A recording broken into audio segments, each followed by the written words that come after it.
할렐루야, 날마다 새벽 만나로 여러분을 찾아가는 만나교회 김태광 목사입니다. 오늘도 하나님의 말씀을 통해 하나님의 나라와 의를 구하며 이 세상을 보다 아름답게 만들어 가시는 저와 여러분들 되시길 소망합니다. 오늘 우리에게 주시는 말씀은 누가복음 23장 27절로부터 30절의 말씀입니다. 또 백성과 및 그를 위하여 가슴을 치며 슬피 우는 여자의 큰 무리가 따라오는지라.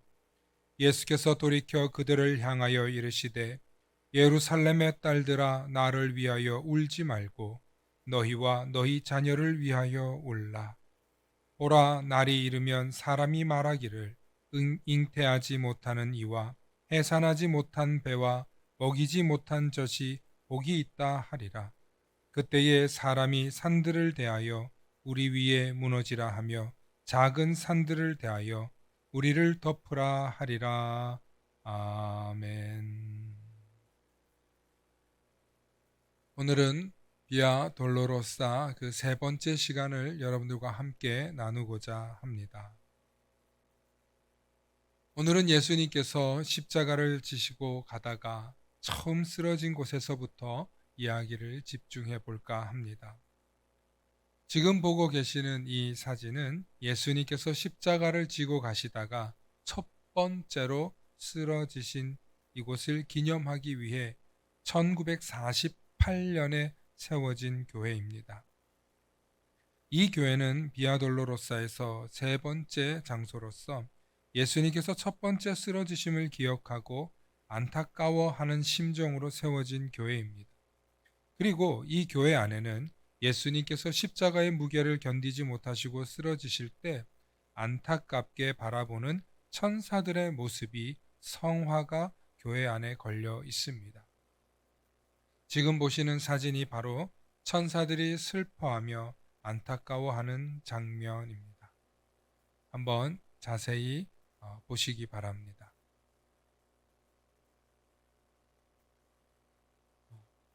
그리고 다음으로 보실 사진은 비아돌로로사에서 네 번째 처소인데 바로 이곳에서 쓰러진 예수님을 바라보며 어머니 마리아가 예수님을 만나고 있는 장면입니다. 성경에는 어머니와 만난 장면이 묘사되지 않았지만 전승에는 예수님의 어머니 마리아와 만나 잠시 이야기를 나눈 것이 기록되어 있습니다. 개신교 교회의 교인들에게 어머니 마리아의 표현이 낯설고 어색합니다. 그런데 유럽 절반 이상이 가톨릭 교인이라고 치면 그들에게 어머니 마리아 혹은 성모 마리아는 매우 친숙한 존재입니다.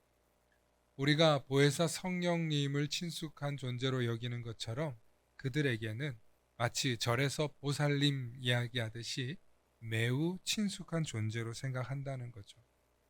그리고 어머니 마리아에 관한 아주 많은 이야기, 기적들이 있습니다.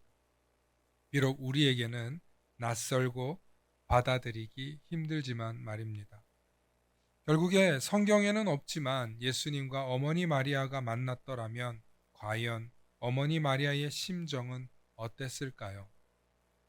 오늘은 자신의 육신의 아들이자 그리스도인 예수님을 저 죽음의 십자가로 떠나보낼 수밖에 없는 어머니 마리아의 심정에 대해 깊이 묵상해 보길 바랍니다. 자식을 먼저 떠나보내야 하는 어머니의 마음. 이 시간 자녀를 먼저 떠나보내신 분들에게 한없는 위로가 있으시길 기도합니다. 아무리 예수님이 하나님의 아들이라고 고백하고 하늘에서 오신 분이라고 성령으로 잉태된 분이라고 고백될지어도 어머니 마리아의 심정은 절절하였을 것입니다. 오늘 묵상한 본문 누가복음 23장 27절에 또 백성과 및 그를 위하여 가슴을 치며 슬피 우는 여자의 큰 무리가 따라오는지라 하고 기록된 중 아마 가슴을 치며 슬피 우는 여인 중 한 사람이 바로 어머니 마리아였을 것입니다. 그리고 끝까지 예수님께서 십자가에 달리는 그 모습을 마지막까지 지켜보아야 했던 어머니 마리아. 그 현장에서 자신의 아들의 마지막을 지켜본다는 것은 얼마나 끔찍하고 고통스러운 일일까요? 아마 어떤 평가나 상상도 불가능할 것입니다. 사랑하는 아들의 고난을 바라봐야 하는 어머니의 심정을 누가 헤아릴 수 있겠습니까? 혀를 깨무는 심정으로 아들의 고통을 바라보며 울음을 참고 의연히 버티고 서야 했던 어머니 마리아의 심정을 그 누가 이해할 수 있을까요? 우리도 그저 가슴이 먹먹합니다.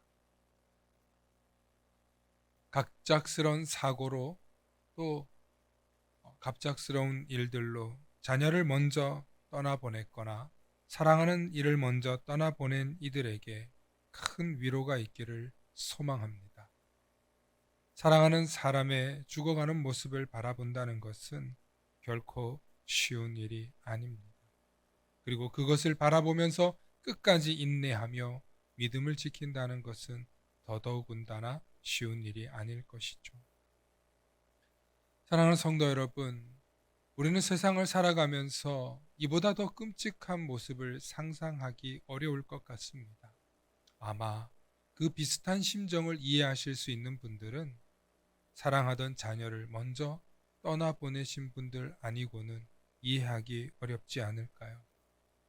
그러나 이 고통의 순간을 곱씹고 이 고통의 십자가를 바라보면서도 끝까지 하나님을 원망하지 않았던 어머니 마리아를 생각할 때 우리가 해야 할 일은 끝까지 하나님을 신뢰하며 하나님께서 이 모든 일들 가운데 역사하고 계시는 분임을 잊지 말아야 할 것입니다. 십자가는 고통스러운 것입니다.